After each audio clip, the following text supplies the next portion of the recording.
በየዓመቱ በዓለማችን ላይ በመቶ ሺዎች የሚቆጠሩ ሰዎች የኩላሊት መድከም ያጋጥማቸዋል። ነገር ግን ከምንም ነገር በላይ በጣም የሚያስደነግጠው እውነት ምን እንደሆነ ታውቃላችሁ? ይህ የኩላሊት መድከም የሚከሰተው እጅግ በጸጥታ ነው። አብዛኛው ሰው ኩላሊቱ ላይ እስከ 60% የሚደርስ ጉዳት እስኪደርስ ድረስ ምንም አይነት የህመም ስሜት አይሰማውም። 60% ማለት ከግማሽ በላይ የሚሆነው የኩላሊት የማጣራት አቅም ከጥቅም ውጭ ሆነ ማለት ነው። ይህ ማለት አደጋው ደጃፋችን ላይ እስኪደርስ ድረስ እንደታመምን እንኳን አናውቅም ማለት ነው። እስኪ ራሳችሁን ጠይቁ። ኩላሊቶቻችሁ አሁን በምን ሁኔታ ላይ ናቸው? አንድ ልትቀበሉት የሚገባ እውነት አለ። አሁን በዚህ ሰዓት ኩላሊቶቻችሁ ደማችሁን እያጣሩ ያሉት ከ20 ዓመት በፊት በነበራቸው ሙሉ ጉልበትና ፍጥነት አይደለም። ጉልበታቸው በግማሽ መቀነሱን ማወቅ ይኖርባችኋል። ነገር ግን ማንም ሐኪም የማይነግራችሁን አንድ ትልቅ ሚስጥር ልንገራችሁ። አሁን ማዕድ ቤታችሁ ውስጥ ወይም ማቀዝቀዣ ውስጥ ያሉ የተለመዱ መጠጦች ኩላሊቶቻችሁን ከሞት ሊታደጉ ይችላሉ፣ አሊያም ደግሞ በጸጥታ እያሟሙ ሊያጠፉት ይችላሉ። ምርጫው በእጃችሁ ነው። ትክክለኛውን መጠጥ መርጣችሁ መጠጣት ስትጀምሩ በ48 ሰዓታት ውስጥ በ2 ቀናት ውስጥ ብቻ አስገራሚ ለውጦችን በሰውነታችሁ ላይ ማየት ትጀምራላችሁ። ጠዋት ከእንቅልፋችሁ ስትነሱ ፊታችሁና አይናችሁ ስር ያብጥ የነበረው ይቀንሳል። የሽንታችሁ ቀለም ከደፈረሰ ወደ ንጹህነት ይቀየራል።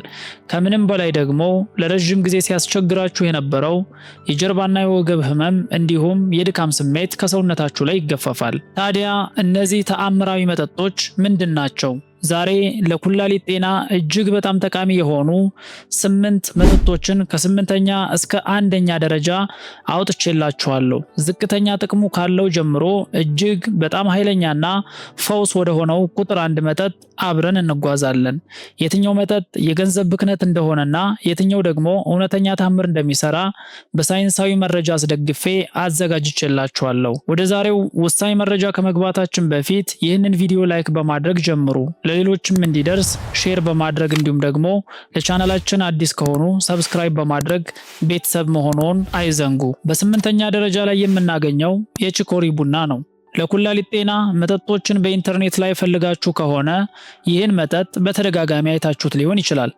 የቺኮሪ ቡና ኢኑሊን የተባለ እጅግ ጠቃሚ የተፈጥሯዊ ፋይበር በውስጡ ይዟል። አብዛኞቹ የጤና ቪዲዮዎች የማይነግሯችሁ እውነት አንጀታችንና ኩላሊታችን ጥብቅ ግንኙነት እንዳላቸው ነው። አንጀታችን ሲታመም መርዛማ የቆሻሻ ውህዶች በቀጥታ ወደ ደማችን ይቀላቀላሉ። በዚህ ጊዜ ኩላሊታችን መርዞችን ለማጣራት ከአቅሙ በላይ እንዲሰራ ይገደዳል። ይህ መጠጥ አንጀትን በማከም በኩላሊት ላይ ያለውን ጫና ይቀንሳል። ስታዘጋጁ አንድ የሾርባ ማንኪያ የቺኮሪ ዱቄት በአንድ ሲኒ የፈላ ውሃ በጥብጦ መጠጣት ነው። ካፊን የሌለው በመሆኑ ለልብና ለደም ግፊት ተስማሚ ነው። ማሳሰቢያ፣ የስኳር ወይም የሊፒድ መድኃኒት የምትወስዱ ከሆነ መድኃኒቱን ሊያስተጓጉል ስለሚችል ጥንቃቄ ይፈልጋል። 7ኛ ላይ የምናገኘው ኩከምበርና የናና ውሃ ነው። ይህ መጠጥ በተለያዩ የዲቶክስ ቪዲዮዎች ላይ ኩላሊትን ያጥባል እየተባለ ሲጋነን እንሰማለን። እውነት ነው። ኩከምበር 96%ቱ ውሃ ሲሆን ናናው ደግሞ የሽንት ቧንቧን የማዝናናት አቅም አለው። ነገር ግን እውነቱን ልንገራችሁ፣ ጥናቶች እንደሚያሳዩት ይህ መጠጥ የሰውነትን እርጥበት ከመጨመር ባለፈ በኩላሊት የማጣራት አቅም ላይ የሚያመጣው ተጨባጭ ለውጥ የለም። ስታዘጋጁ ኪያርና ናናውን በንጹህ ውሃ ውስጥ ዘፍዝፎ በማቆየት ቀኑን ሙሉ መጠጣት።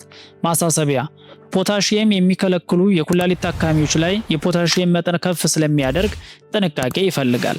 በ6ኛ ደረጃ ላይ የምናገኘው የብሉቤሪና የሎሚ ውሃ ነው። ብሉቤሪ አንቶሲኒያን የተባለ ኃይለኛ ጸረ ብግነት ይዟል። ይህ ንጥረ ነገር በቀጥታ ሄዶ የኩላሊት ሴሎች እንዳይሞቱ የሚከላከል ዘብም ነው። ጥናቶች እንደሚያሳዩት ይህ ውህድ የኩላሊት መቆጣትን በ19% ይቀንሳል። ስታዘጋጁ ግማሽ ኩባያ ብሉቤሪ ከግማሽ ሎሚ ጋር መፍጨት ነው። ማሳሰቢያ፣ ብሉቤሪ የተፈጥሮ ስኳር ስላለው የስኳር ታካሚዎች መጠኑን ማመጣጠን ይኖርባቸዋል። 5ኛ ላይ የምናገኘው የአካሺያ ፋይበር ውሃ ሲሆን ይህ መጠጥ በሳይንስ የተረጋገጠ እውነተኛ የኩላሊት ጠባቂ ነው። የአካሺያ ፋይበር መርዛማ የሆኑ የቆሸሹ ውህዶች ወደ ደም ሳይገቡ እዛው አንጀታችን ውስጥ እንዳሉ አስሮ ያስቀራቸዋል። ጥናቱ እንዳረጋገጠው ይህ የፋይበር የተጠቀሙ የኩላሊት ታካሚዎች በደማቸው ውስጥ ያለው መርዛማ የዩሪያ ናይትሮጅን መጠን በ22% ቀንሶ ተገኝቷል። ለውጡን በ72 ሰዓት ውስጥ ማየት ትችላላችሁ።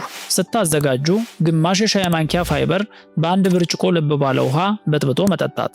ማሳሰቢያ፣ መድኃኒት የምትወስዱ ከሆነ ፋይበሩን ከጠጣችሁ ከ2 ሰዓት በኋላ መሆን አለበት። በአራተኝነት የምናገኘው የሐብሐብ ወይም ደግሞ ዋተርሚለን እና የዝንጅብል ጭማቂ ነው። ኩላሊቶቻችን ማጣሪያዎች ብቻ ሳይሆኑ እጅግ ረቂቅ የሆኑ የደም ስሮች ስብስብ ናቸው። እነዚህ ስሮች ደግሞ ጤናማ የደም ፍሰት ይፈልጋሉ። ሐብሐብ በውስጡ ኤልስትሩሊን የተባለ አሚኖ አሲድ ይዟል። ሰውነታችን ይህን ንጥረ ነገር ወደ ናይትሪክ ኦክሳይድ ይቀይረዋል። ይህ ጋዝ በኩላሊት ውስጥ ያሉ የጠበቡ የደም ስሮች እንዲለጠጡና ደም በከፍተኛ ፍጥነት እንዲዘዋወር ያደርጋል። ወደ ኩላሊት የሚሄደውን የደም ዝውውር በ33% ያሳድገዋል። ስታዘጋጁ 2 ስኒ የሐብሐብ ፍሬ ከግማሽ ጣት የምታክል ዝንጅብል ጋር መፍጨት። ትልቁ ሚስጥር እንደተፈጨ በ20 ደቂቃ ውስጥ መጠጣት አለባችሁ፣ ካልሆነ ንጥረ ነገሩ ይበላሻል። በሶስተኝነት የምናየው የፓርሲሊና ሎሚ እንዲሁም ደግሞ ዝንጅብል ሻይ ነው። ፓርሲሊ በውስጡ ኤፒጂኒን የተባለ ልዩ የተፈጥሮ ንጥረ ነገር አለው። ይህ ንጥረ ነገር የኩላሊት ማጣሪያዎችን የሚያጠቁና የሚያረጁ መጥፎ ኢንዛይሞችን ሙሉ በሙሉ ያግዳቸዋል። ልክ በኩላሊታችሁ ዙሪያ የማይበገር የብረት ጋሻ እንደማስቀመጥ አስቡት። ስታዘጋጁ 1 ፍኝ ትኩስ የፓርሲሊ ቅጠል፣ 1 ሙሉ ሎሚና ግማሽ ጣት የምታክል ዝንጅብል በፈላ ውሃ ውስጥ ለ10 ደቂቃ ዘፍስፎ በባዶ ሆድ መጠጣት። ማሳሰቢያ፣ የደም ማቅጠኛ የምትወስዱ ሰዎች ከቫይታሚን ኬ ጋር ስለሚጋጭ ሐኪም ሳታማክሩ እንዳትጠቀሙ። በሁለተኛ ደረጃ የምናገኘው የሳማ ቅጠል፣ ዳንዴሊየን እና የእርድ ሻይ ነው። ይህ ውህድ ኩላሊትን በአዲስ ጉልበት ያድሳል። ሳማ መርዛማ ቆሻሻዎችን ብቻ ለይቶ የሚያስወግድ ተፈጥሯዊ ሽንት አፋጣኝ ነው። ዳንዴሊዮን ጉበት የቆሻሻ ማጣራት ስራውን እንዲያግዝ በማድረግ ለኩላሊት ረፍት ይሰጣል። እርድ በውስጡ ያለው ኩርኩሚን የኩላሊት ብግነትን በ44% የመቀነስ አቅም አለው። ስታዘጋጁ የደረቀ የሳማ ቅጠል፣ የዳንዴሊየን ስርና ግማሽ ማንኪያ እርድ በፈላ ውሃ ውስጥ ለ8 ደቂቃ ማፍላት። ትልቁ ሚስጥር ጥቂት ቁንዶ በርበሬ ጣል አድርጉበት። ይህ ጥቅሙን በ2000% ያሳድገዋል። በአንደኝነት ደረጃ የምናገኘው የካርካዴ ቀይ ስርና ሎሚ ውህድ ነው። እነሆ የኩላሊት መጠጦች ንጉስ። ይህ መጠጥ የኩላሊት መድከምን ከሁሉም አቅጣጫ ወጥሮ የሚዋጋ ኃይለኛ ጦር ነው። ካርካዴ የኩላሊት መቆጣትን የሚያክሙ ከፍተኛ አንቶሳይኒን ይዟል። ቀይ ስር የጠበቡ የደም ስሮችን በመክፈት ንጹህ ኦክሲጅንና ደም ወደ ኩላሊት በብዛት እንዲገባ ያደርጋል። ሎሚ የካልሽየም ክምችትን ወይም ደግሞ ጠጠርን በማቅለጥ ቧንቧዎችን ያጸዳል። ይህንን ውህድ ለ3 ወራት በየቀኑ የጠጡ ሰዎች የኩላሊት የማጣራት አቅማቸው በ41% አድጓል። ስታዘጋጁ 2 የሾርባ ማንኪያ ካርካዴ በሞቀ ውሃ ዘፍዝፎ ማቆየት፣ ግማሽ ጥሬ ቀይ ስር ፈጭቶ ከካርካዴው ከ1 ሎሚ ጭማቂ ጋር ቀላቅሎ በየጠዋቱ በባዶ ሆድ መጠጣት። 2 ወሳኝ ህጎች። ከመጠጣታችሁ በፊትና በኋላ የአፍ ማጽጃ አትጠቀሙ። ሽንታችሁ ቀይ ቢሆንም አትደናገጡ። ውድ የጤና 360 ቤተሰቦች፣ ኩላሊት በራሱ ጊዜ አይድንም። እርምጃ መውሰድ ያለባችሁ እናንተ ናችሁ። ዛሬ ያየናቸው መጠጦች የኩላሊታችሁን እድሜ የሚያራዝሙ የሳይንሳዊ ውጤቶች ናቸው። ይህ መረጃ የሰውን ህይወት ሊታደግ ስለሚችል ለወዳጅ ዘመዶ ሼር ያድርጉ። ለተጨማሪ የጤና ሚስጥሮች ሰብስክራይብ ማድረጋችሁንና የደወል ምልክቷን መጫን አትዘንጉ። ጤና 360 ሁልጊዜም ይላል፣ አስቀድሞ ማወቅ ቆይቶ ከመታከም ይበልጣል። ቸር ቆዩ።